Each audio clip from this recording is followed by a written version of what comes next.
Las voces de este episodio tratan temáticas exclusivas para adultos. Algunos contenidos pueden resultar delicados para público sensible. Recomendamos discreción. ¿Qué es el estrés y cuál es la diferencia que hay entre un estrés saludable y un estrés tóxico, podríamos decir? Generalmente se entiende el estrés como algo negativo, como algo a lo cual uno lucha por no tener. Siendo que el sistema, el cuerpo completo, el sistema autonómico, está justamente para eso, para poder funcionar. Entonces, de alguna forma, la vida en general está asociada a ciertos niveles de ansiedad, a ciertos niveles de estrés, ¿no es cierto?, que nos permiten movilizarnos cuando algo nos molesta, por ejemplo, cuando nos vemos evaluados por el medio externo, cuando somos entrevistados, como ahora, por ejemplo, ¿no? Uno siempre tiene un cierto nivel de estrés, pero es un estrés que es manejable, que me permite adaptarme al medio. Cuando el estrés empieza a ser algo más patológico o un problema general, la persona le cuesta mucho enfrentar. Un ejemplo muy clásico que le pasa mucho a los estudiantes universitarios cuando se enfrentan a las pruebas, ¿no es cierto?, tienden a tener una reacción de estrés elevada, pero logran realizar la evaluación. ¿Es normal que eso ocurra? Sí. ¿Es normal que cuando voy a una entrevista de trabajo me ponga ansioso? Sí. ¿Que me transpiren las manos, ¿no es cierto?, que tenga una frecuencia cardíaca un poquito más elevada? Eso está todo bien, ¿no? El problema está cuando empieza a hacer esto sostenido en el tiempo, la alteración que se produce en el cuerpo interfiere con el desarrollo de la entrevista, interfiere con el desarrollo de la evaluación, ¿no? Y ahí podríamos estar hablando en algo más tóxico, ¿no es cierto?, entre comillas.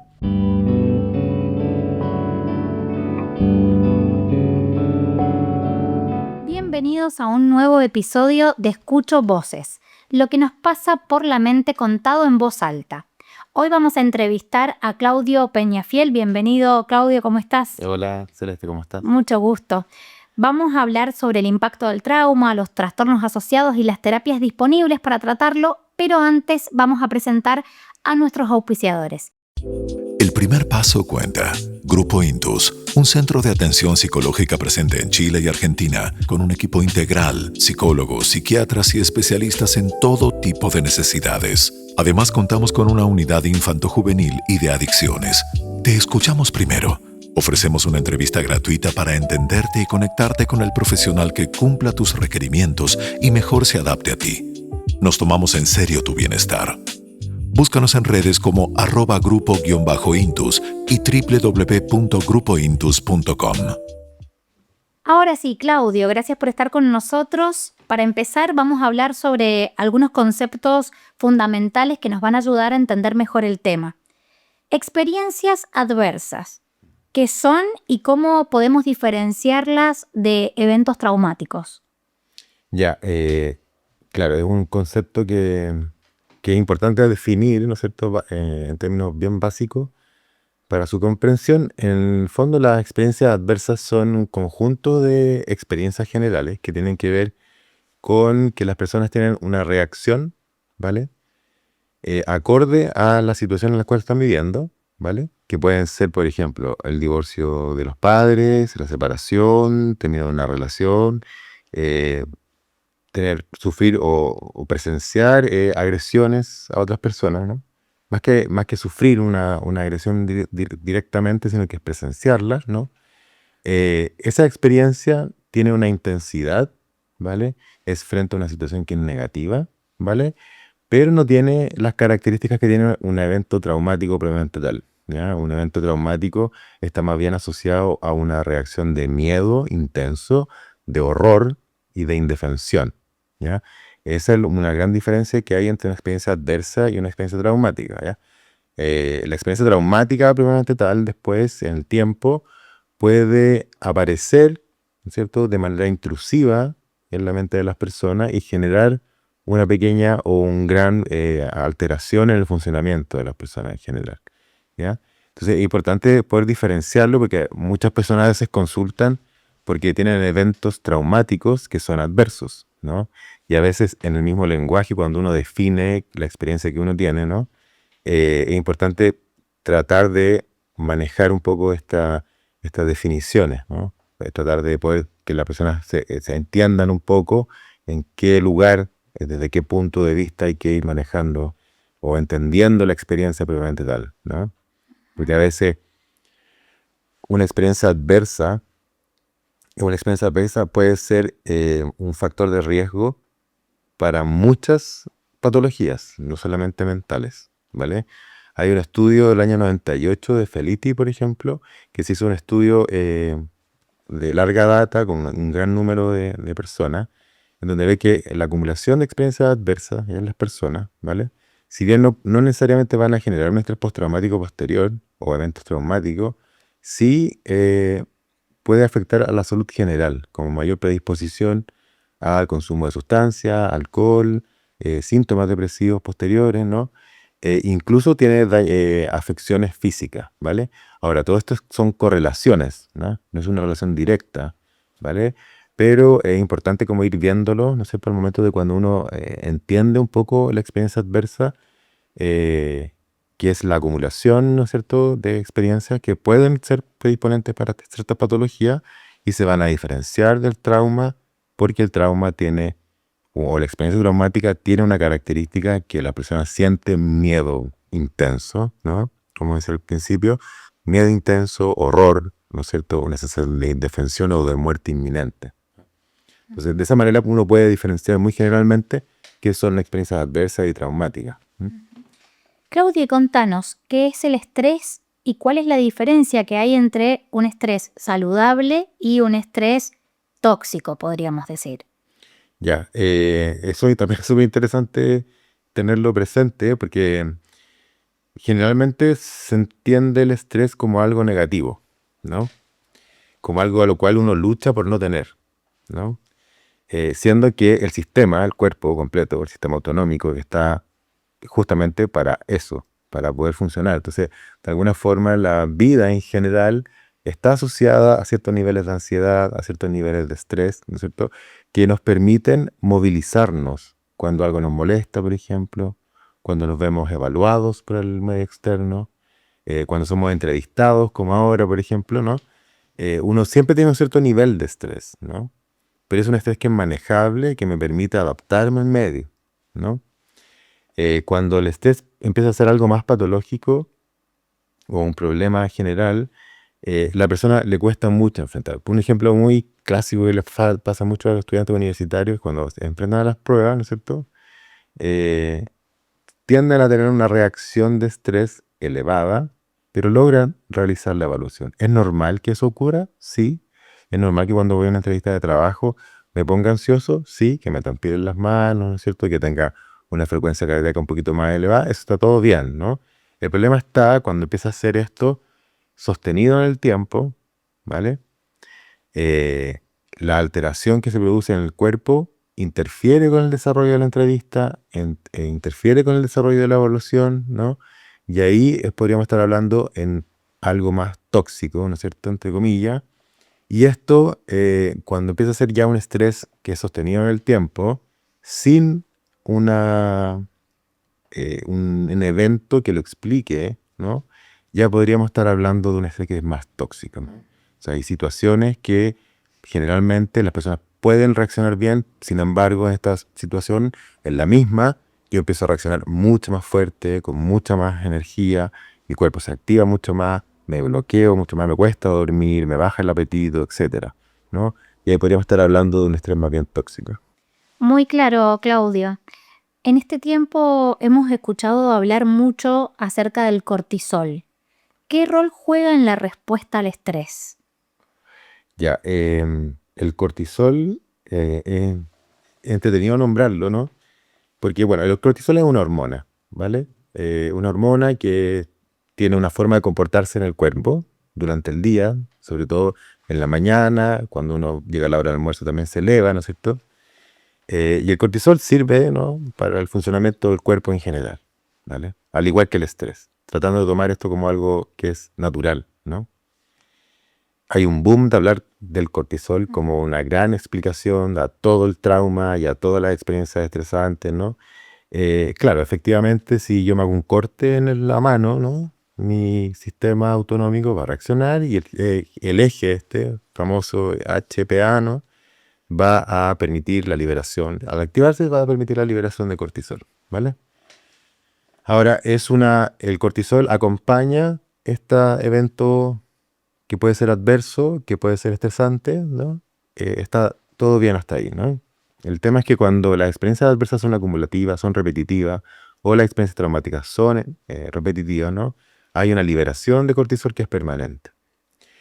Y en ese sentido pasa otro tipo de cosas cuando estas experiencias son así repetidas y el cortisol se eleva más de lo que normalmente lo hace, que a nivel celular lo que ocurre es en las células, ¿no es cierto? Cuando hay mayor nivel de cortisol empiezan a liberar ciertas proteínas, ¿vale? Que logran pasar la barrera hematoencefálica y logran afectar directamente en el sistema nervioso central, ¿ya? Y pueden producir inflamaciones. También el cortisol tiene ciertas afecciones en el hipocampo, ¿no es cierto? Que permite, que lo que hacen a veces es bloquear el hipocampo y no permitir que los recuerdos se graben bien, ¿no es cierto? Se generan ciertas distorsiones, etc. Entonces, lo que hace el cortisol, en el fondo, es mediar una respuesta para preparar al organismo porque hay una amenaza en el exterior, ¿eh? Ahora, existe la adicción al cortisol, que ahí me llama mucho la atención, unas ciertas como videos que hay en redes sociales. No existe una adicción al cortisol, ¿no? Eso es una propaganda que es falsa. El cortisol es un mecanismo el cual se debe entender, o sea, una hormona que es parte de un proceso, ¿vale? Que es natural que se dé en cualquier situación estresante, ¿vale? Que es necesario que ocurra. El problema está en cuando los niveles de estrés son muy altos. Ahora, ¿se estudia harto el cortisol? ¿Se toma como una medida de estrés? Sí. ¿Es la medida más fiable? No necesariamente, ¿vale? Hay otras medidas también. Cuando uno hace estudios en este tipo de cosas, y hace estudio con cortisol, y ustedes justamente haciendo uno ahora con cortisol, es útil, claro, sirve como una medida, ¿no? Cuesta medirlo bien, ¿vale? Es un poquito jabonoso el cortisol en ese sentido. Pero es un indicador más. No habla directamente de estrés, ¿ah? Es parte del mecanismo del cual todo este eje y el proceso biológico ocurre. Así como uno también podría medir la cantidad de proinflamadores que se generan, ¿no? Pero es una medida que cuesta un poquito más poder medirla. Bien, muy claro, dejando claro que es solo un indicador. Claudio, y contanos, ¿qué es la carga alostática y por qué es relevante para la comprensión del trauma? Ya, la carga alostática, la alostasis propiamente tal es un proceso, ¿ya? Que tiene relación con mantener esta homeostasis interna del cuerpo, ¿no? Que cómo se va regulando. El cuerpo en general necesita ciertas concentraciones, ¿no es cierto? Ciertas concentraciones de ciertos elementos. Por ejemplo, la neurona necesita un cierto nivel de equilibrio para que se gatille el potencial de acción, y así la concentración plasmática, etcétera, ¿no? En distintos elementos, ¿vale? La alostasis es este proceso donde se va manteniendo este equilibrio a través del tiempo, en términos muy generales. Ahora, el cuerpo va haciendo esfuerzos para mantener este proceso, para mantener este equilibrio en el tiempo, ¿ya? Entonces, cuando yo tengo una carga alostática mayor, ¿ya? Es porque el cuerpo está haciendo mucho esfuerzo para poder regularse, ¿no? Y eso tiene relación con, por ejemplo, la cantidad de eventos adversos que yo pueda haber tenido en la vida, ¿no? Entonces, si yo estoy viviendo una situación general, ¿no? Por ejemplo, la gente que está en situaciones de guerra, ¿no? Problemas económicos, muerte de seres cercanos, etcétera, va acumulando y esto es sostenido en el tiempo, ¿no? Voy a tener mayor carga alostática y el cuerpo va a empezar a hacer mayor esfuerzo para poder mantener este equilibrio, ¿no es cierto? Y eso va a generar mayor estrés, ¿no? Entonces, por esa razón es interesante poder tomar este concepto de carga alostática para poder estudiar el estrés propiamente tal, ¿no? Porque el estrés, y como añadiendo un poco más, el estudio del estrés es que logramos poder hacer es una ventana temporal bien pequeña, ¿no? Tomamos una muestra de personas y hacemos estudios a lo largo del tiempo, ¿no? Pero sí, por lo general siempre es un corte en el tiempo, no todo el proceso de vida. Entonces hay ciertas medidas que se pueden tomar que nos hablan un poco, los cuestionarios nos permiten hacer eso, ciertas medidas en que hay cortisol acumulado en el pelo, por ejemplo. También nos permite como ver de manera retrospectiva la carga alostática, ¿ya?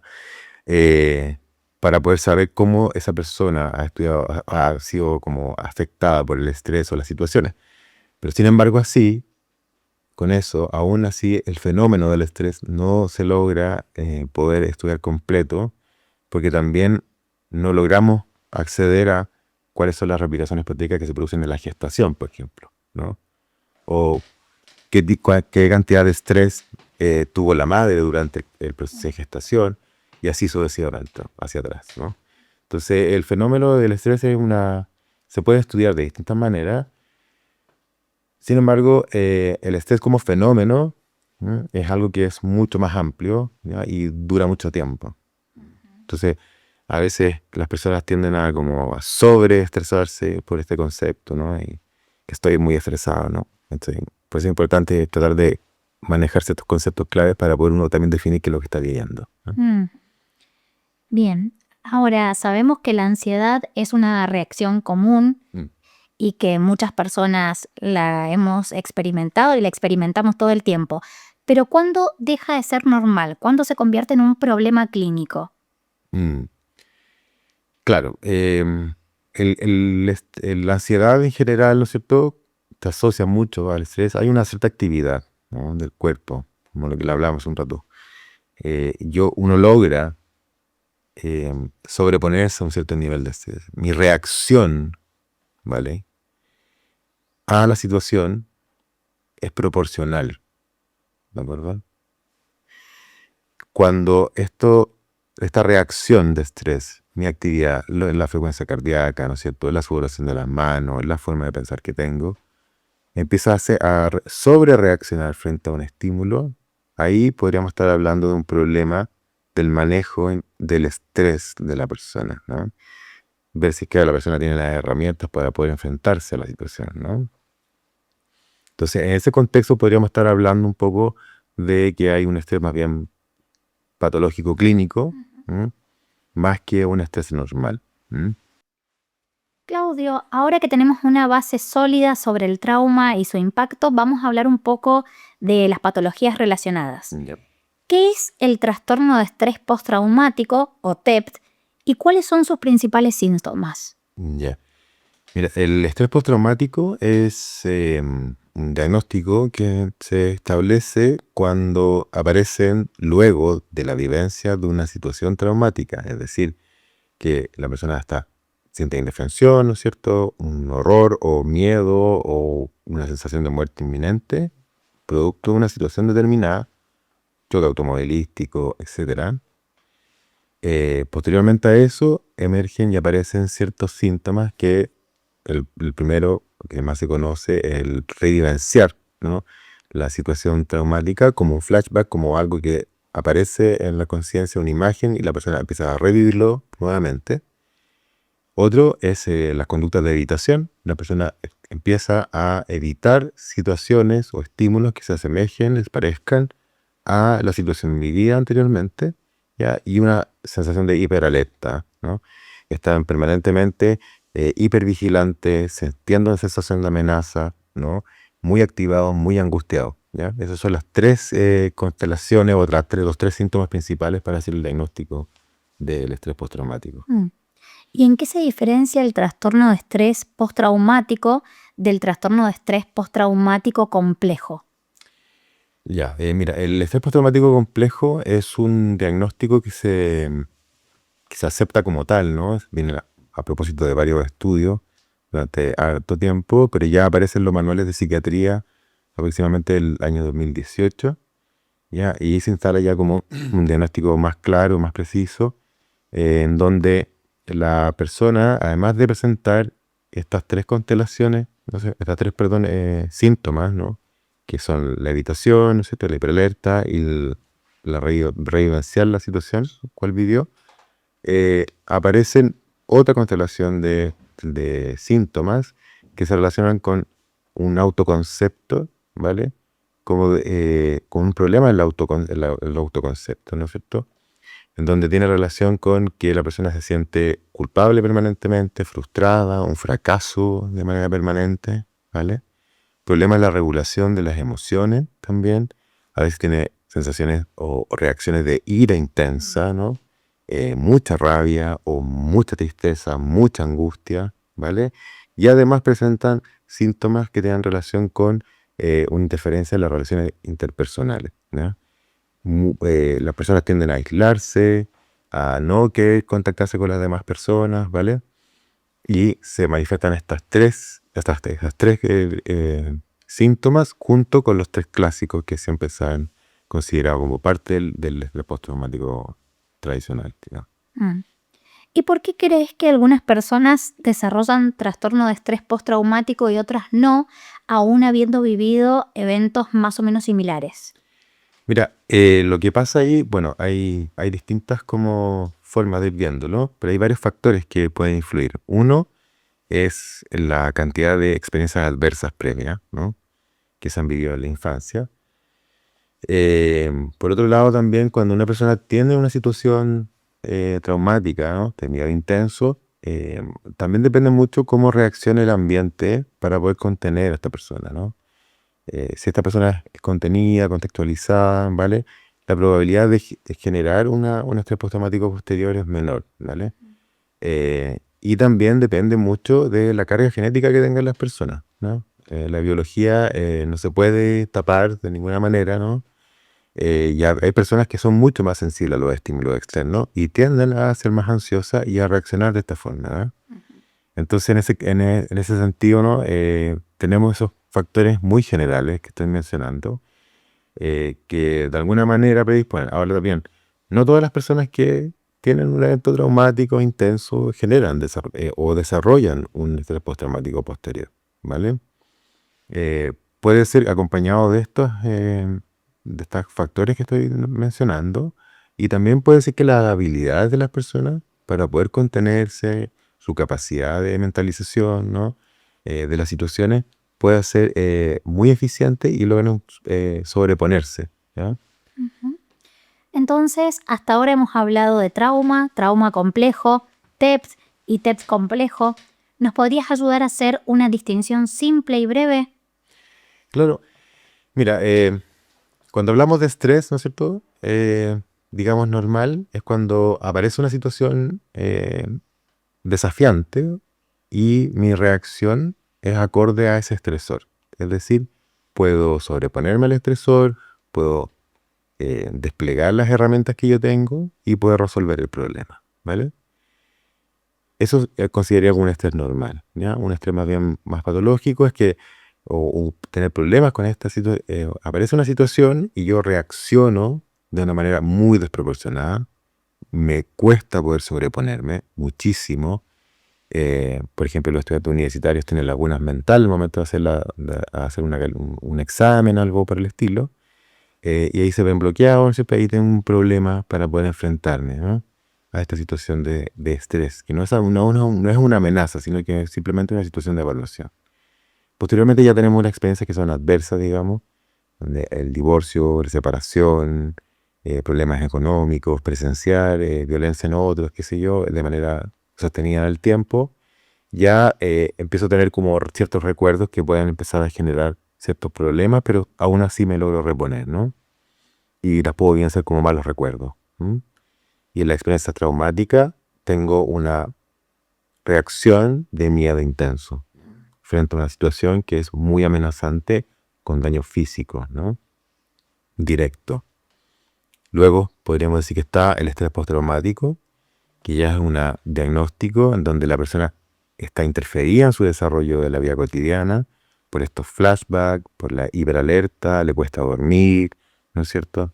Disminución del apetito y un sinfín de otros problemas, y junto con los síntomas que aparecen, y después estaría, digamos, si es que se puede hacer un continuo ya con estos diagnósticos, el estrés postraumático complejo, en donde aparece esta constelación de estar hiperalerta, conductas de evitación, ¿vale? Los flashbacks y además este problema de autoimagen, ¿no es cierto? Autoconcepto, el manejo de las emociones y el problema de la interacción social.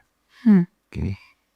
Freud hablaba ya hace muchos años de que el trauma podía ser algo fantasiado, algo imaginado. ¿Qué opinas de eso? Puede ser que eso ocurra, ¿ya? Que yo tenga un recuerdo, ¿vale? En mi memoria que pueda ser una fantasía, ¿vale? Ahora, lo que lo caracteriza, ¿no es cierto? Cuando uno atiende a los pacientes, para el paciente si es verdad, nosotros lo consideramos como algo real, ¿cierto? Por mucha fantasía que sea. Y eso puede generar mucha sintomatología posterior, ¿vale? Entonces hay que tomarlo como el caso a caso, ¿vale? Si bien hay experimentos en donde uno puede generar recuerdos falsos, ¿ya? Eso existe y se puede manipular experimentalmente. En términos de manejo clínico, la vivencia de la persona es lo más importante, ¿no? Entonces, en ese caso hay que siempre validar la experiencia y la vivencia que tiene, ¿no? Digo experiencia porque tiene experiencia con su propio recuerdo, por falso que sea. ¿Y cómo podría construirse un recuerdo falso, un recuerdo imaginario? Ya es una pregunta un poquito más compleja, habría que hipotetizar más o menos qué es lo que ocurre. Pero en general pasa que puedo tener una situación adversa, ¿vale?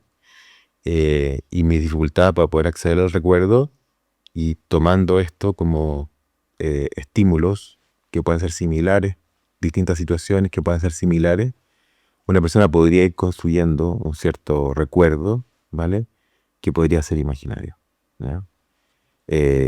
Ahora bien, esto tiene varias dificultades, ¿no? Si en el caso de, por ejemplo, hay un niño que tiene una situación, ¿no? Lo hace muy delicado porque hay una persona que a lo mejor está siendo acusada de cierta situación, en el cual puede ser erróneamente acusado por algún evento traumático o daño que le haya hecho a alguien.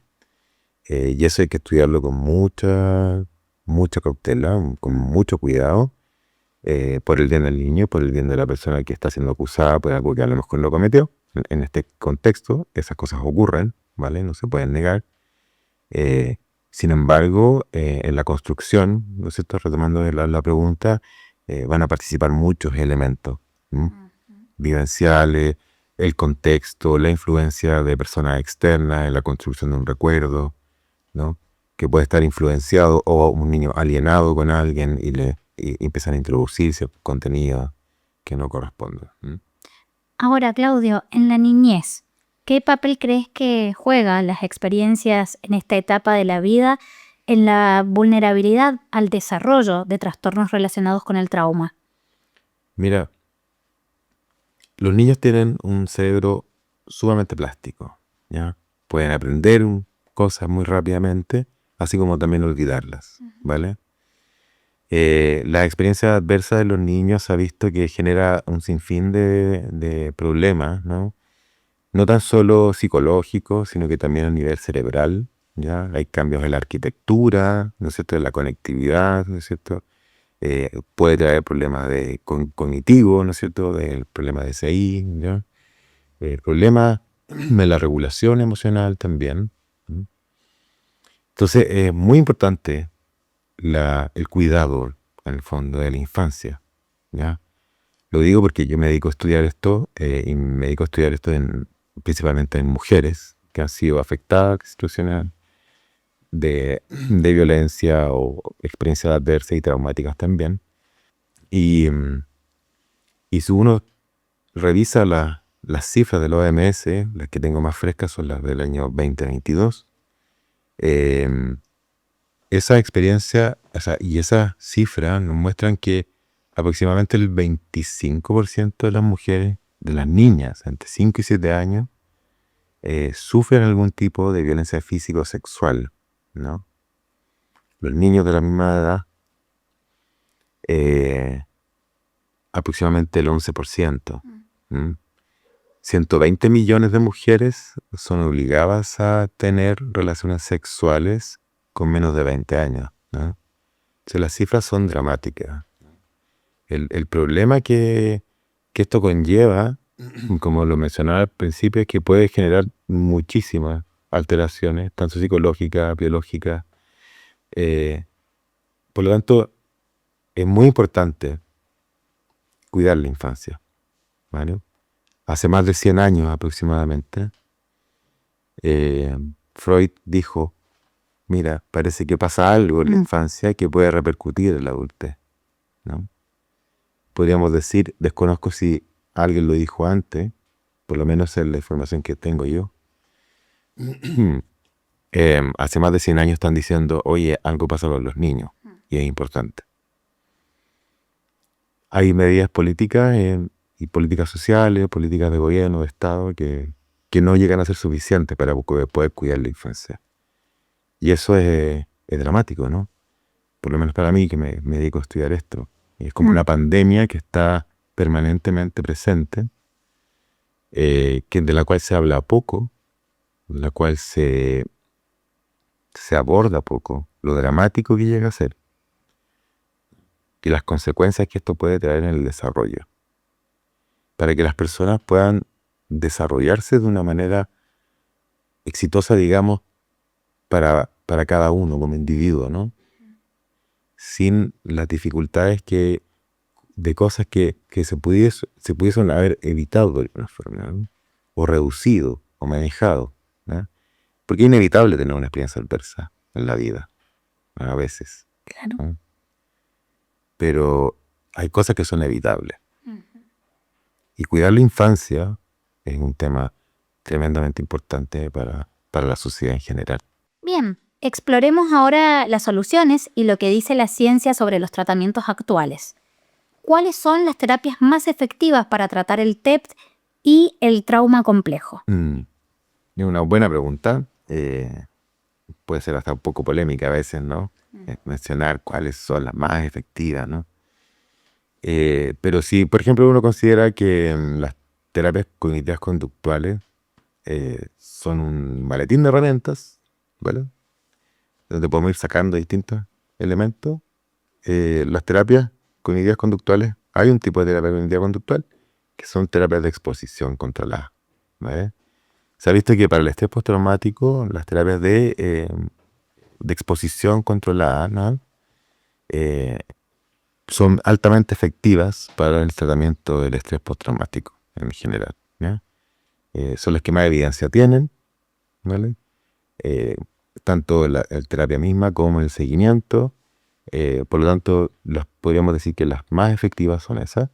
Ahora bien, no todas las personas toleran terapias de exposición controlada, ¿ya? Y ahí hay que empezar a ocupar otro tipo de herramientas, que podrían ser terapias basadas en mentalización, que tienen menos evidencia que funcionen, o terapias narrativas basadas en la exposición o en el recuerdo, ¿vale? Que también pueden coayudar, ¿no? Junto con un tratamiento farmacológico a la mejoría de la sintomatología. ¿Nos podrías explicar un poquito de qué tratan estas terapias para quienes nos están escuchando? Ya, las terapias de exposición controlada en el fondo consisten en enfrentar la situación, ¿ya? Mediante una imaginería puede ser, o la situación propiamente tal, ¿vale? En el caso que se pueda replicar, por supuesto. Y la persona está en esta situación, va a manifestar los síntomas y poco a poco, con el proceso, va a empezar a reducir la cantidad de síntomas y la persona va a poder pensar, se va a poder contextualizar con la ayuda del terapeuta, a poder reducir el síntoma y poder controlar la exposición, ¿no? Básicamente es exponerse a la situación. Esos son como básicamente lo que consiste en este tipo de técnica. Claudio, hemos escuchado hablar de la terapia MDR. ¿Nos querés contar en qué consiste y cuál es su efectividad? Mira, como mencionaba al principio, si consideramos las terapias cognitivas conductuales como un maletín, y hay unas terapias de exposición, el MDR es un tipo de terapia de exposición mediante una imaginería que es un tipo de terapia manualizada, se le denomina, ¿ya? Porque es un protocolo que se cumple paso a paso. Es decir, uno está en el paso 1, no pasa al paso 2 a menos que el paso 1 esté completo, ¿vale? En ese sentido lo hace muy eficiente, ¿vale? Y es una terapia que clásicamente se trabaja con el movimiento ocular. ¿Mm? Es muy, muy llamativa la forma de hacer terapia, ¿ya? Por eso llama mucho la atención. Y es una terapia en donde las personas no tienen que hablar mucho, el terapeuta tampoco, sino que más bien las personas se van viendo expuestas al evento traumático mediante la imaginería y mediante el movimiento de los ojos, ¿ya? Cumpliendo este protocolo, ¿vale? Durante este proceso las personas describen que empiezan a ver muchas imágenes, ¿no es cierto? Y lo que básicamente produce el MDR es lo que produce una terapia de exposición, que es una desensibilización al recuerdo, ¿vale? Baja la actividad autonómica, ¿vale? Y luego de eso la persona empieza a reflexionar acerca de esto, ¿no? Y llega a una conclusión, que está, en este caso el terapeuta participa como facilitador del proceso, más que como una guía propiamente tal, ¿no? Más como la visión clásica que se tiene de la terapia. Bien, muy claro. Y en cuanto a la neurobiología, ¿se puede revertir el impacto del trauma en el cerebro? Mira, hay evidencia de que en algunas situaciones sí, ¿ya?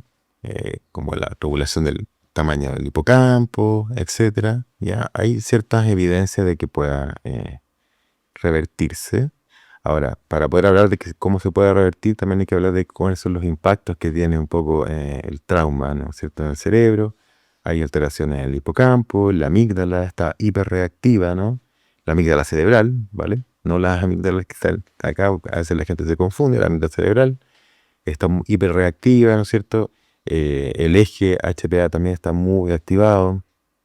Se ha visto que con las terapias, ¿no es cierto?, se pueden regular ese tipo de manifestaciones, y a lo mismo que el funcionamiento de la corteza prefrontal, que nos ayuda a esta regulación emocional, ¿no es cierto?, poder planificar, organizar la conducta, ¿ya? También se ha visto que hay una mejoría en su funcionamiento, ¿vale? Ahora, estas son medidas indirectas, porque cuando uno trabaja con un paciente, ¿ya?, con estas características, lo que uno evalúa es la conducta, la capacidad que tiene de adaptarse. Muy difícil, ¿no es cierto?, poder ver cómo está funcionando. Uno mediante la conducta infiere que el cerebro está generando ciertos cambios, ¿ah? Que ciertos cambios que son plásticos gracias a la plasticidad neuronal y otros procesos que se producen ahí, ¿ya? Eso es lo que básicamente ocurre en un cerebro que está traumatizado, ¿no?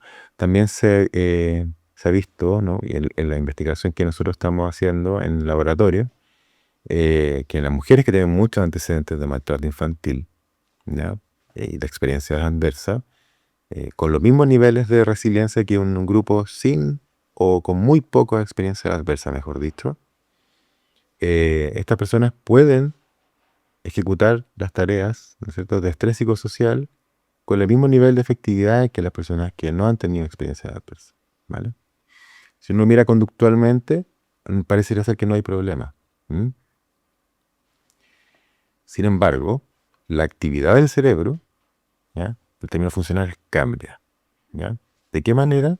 Lo que hemos visto es que la red que trabaja, que se asocia a la capacidad de mentalizar, es decir, saber qué es lo que me está ocurriendo, ¿no?, y que las personas también pueden tener una emocionalidad diferente, ¿no?, y le están pasando cosas también. Esa red se empieza a activar y se activa muchísimo más que las personas que no han tenido experiencias adversas. Por lo tanto, nosotros inferimos, ¿no?, y es lo que estamos viendo en las imágenes, es que las personas que tienen altos antecedentes de maltrato y experiencias adversas desarrollan o activan un mecanismo encubierto que les permite poder adaptarse a las situaciones de estrés. Entonces yo puedo ver conductualmente a una persona que tiene muchos antecedentes desenvolverse muy bien en su espacio, en su trabajo y enfrentar muy bien las situaciones estresantes. Sin embargo, esto nos da luces, ¿no es cierto?, a que es muy importante poder trabajar con estas personas, la capacidad de poder mentalizar adecuadamente el cuerpo y enseñarles que quizás las situaciones que están viviendo no son tan amenazantes como realmente el cuerpo les está diciendo que es. Y en este estudio, además, le hacíamos una entrevista al final de la experiencia que tenían dentro del resonador magnético, y lo que reportan estas personas es que están siempre como tratando de calmarse. Esto es solo un experimento, no hay nada amenazante, nadie me va a castigar, ¿no es cierto? No voy a tener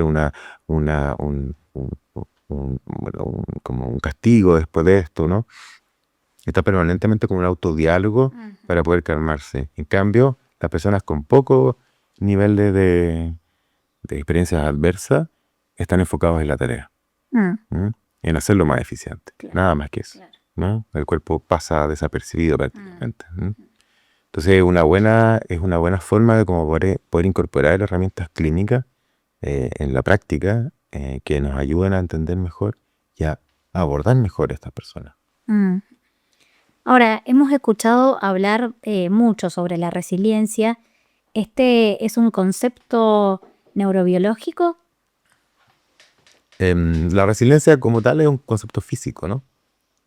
Cuando un cuerpo sufre un estresor y tiene la capacidad de volver a la posición inicial, ¿ya? Ese es el concepto clásico, ¿no? Y viene de la física. De ahí viene esta idea de la resiliencia, que se toma de ahí, ¿no es cierto? Y se lleva para poder entender el fenómeno psicológico en donde yo tengo experiencias a las cuales yo me puedo sobreponer, ¿vale? Es un concepto neurobiológico, sin duda que hay cosas del cerebro que participan en esta, cosas, ¿no es cierto? Áreas cerebrales, funcionamiento, que nos permiten poder sobreponernos, ¿vale? Tiene mucho que ver también esto con la experiencia que yo tenga y las habilidades que yo he ido adquiriendo en el desarrollo para poder sobreponerme a las situaciones, ¿no? Es importante, para mí al menos, todos los fenómenos psicológicos ocurren en el cerebro, ¿no? Por lo tanto, sí es un fenómeno que es biológico. Bueno, muy claro.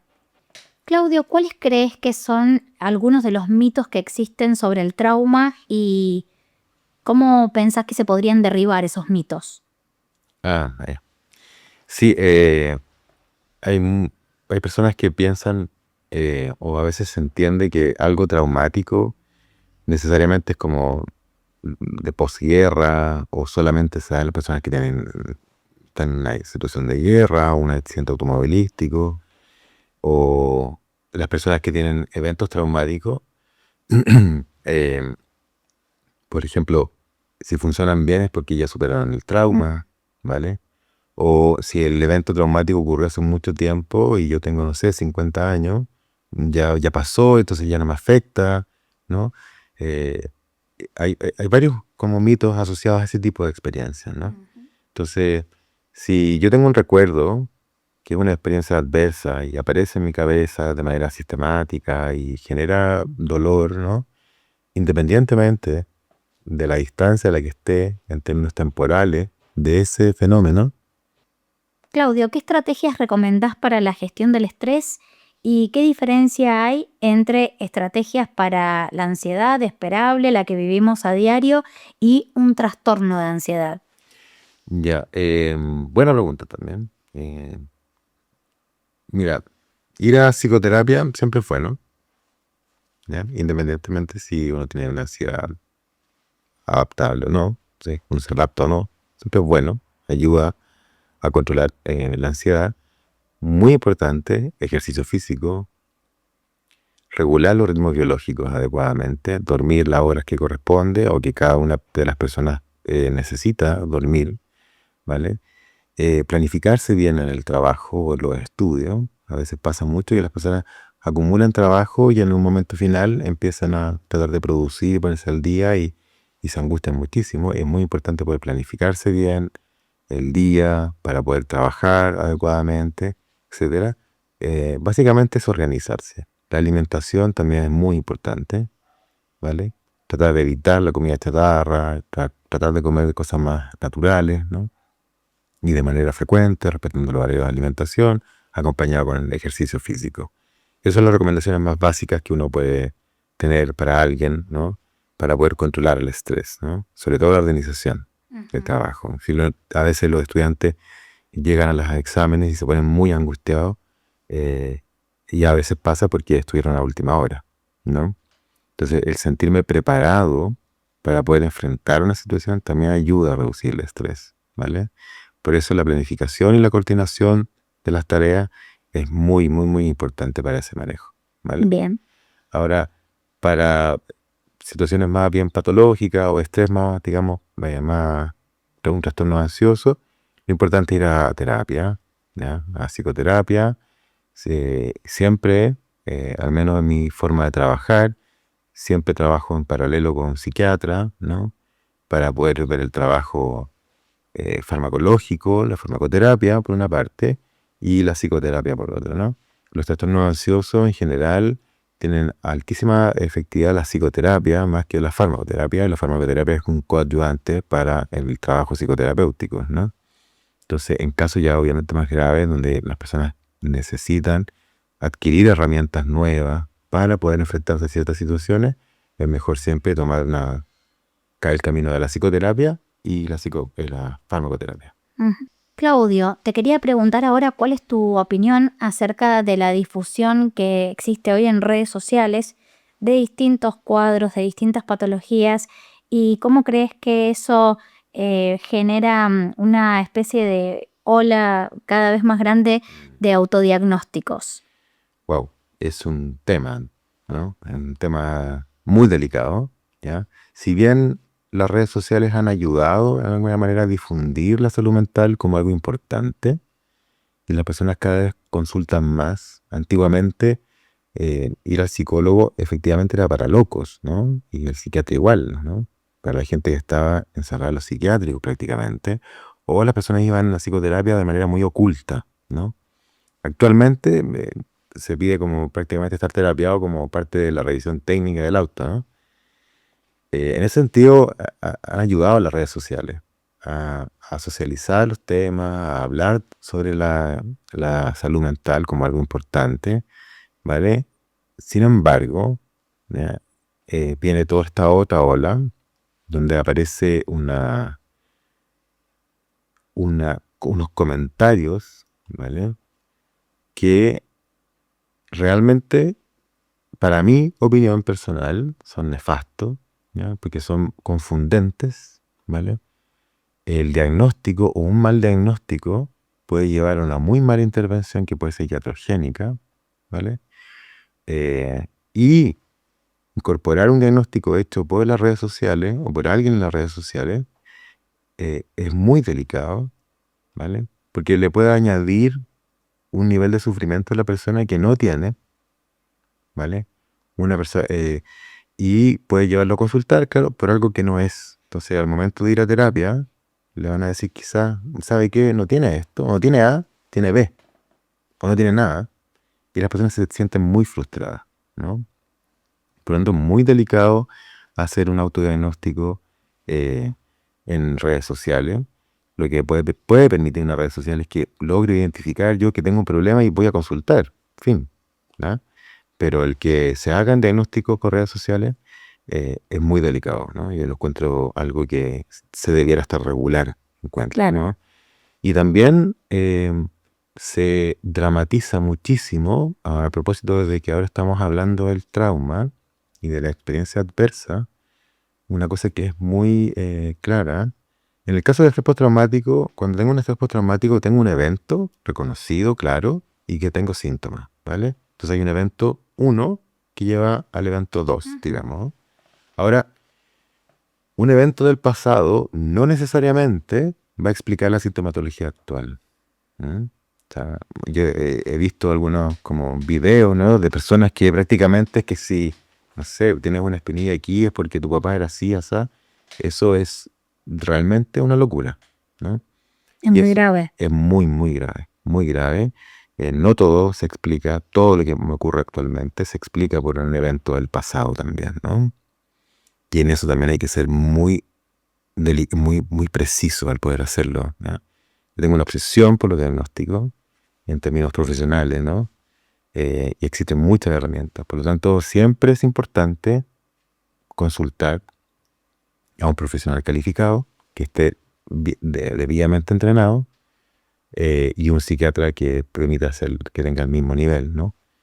Porque si no se pueden llegar a conclusiones muy erróneas y intervenciones que pueden ser iatrogénicas y que generalmente le pueden generar un mal en vez de un bien a alguien, ¿no? Ujú. Sí, muy claro. Claudio, ¿vas a terapia actualmente? Sí, voy a terapia regularmente. Yo creo que tengo más años de terapia que años de estudio. Y de estudio tengo harto. Siempre ha sido algo que lo he mantenido, ¿no es cierto? Algo que yo encuentro que para mí me hace muy bien, ¿no? Y trato de mantenerme regularmente en terapia, ¿no? ¿Cuál ha sido tu experiencia como paciente en terapia? Como paciente en terapia, magnífica. Yo tuve una terapeuta durante muchísimos años, ¿ya? Que me ayudó mucho en el momento en donde consulté. Tenía, no sé, 21 años, ¿no? Hace un buen tiempo atrás ya. Y esa persona me ayudó harto, ¿no? Mucho, y estuve muchos años de terapia con ella, ¿no? Bien. Por último, quisiera preguntarte, entiendo que sos investigador, estás investigando en este momento, estás haciendo un trabajo de investigación muy importante. Las personas que se quieran contactar para ser parte del estudio, ¿te pueden contactar a través de alguna red? Sí, en mi página web, ¿ya? Que ¿Compartirla? es pspenafielphd.cl. Bien, perfecto. Bueno, ahí se podrán contactar las personas que estén interesadas en colaborar. Bueno, Claudio, muchísimas gracias por compartir tu conocimiento con nosotros. Espero que te hayas sentido muy cómodo. Ha sido una conversación muy rica y hemos hablado de un tema que en cierta medida nos afecta a todos y a todas. Muchas gracias por la invitación. Bueno, muchas gracias. Recordarles a nuestros oyentes que este episodio fue posible gracias a Grupo Intus. Solicita tu hora en www.grupointus.com. También le queremos agradecer a Encuadrado, la plataforma para profesionales independientes presente en Chile, Argentina, Colombia y México. Muchas gracias por escucharnos y nos escucharemos en el próximo episodio de Escucho Voces.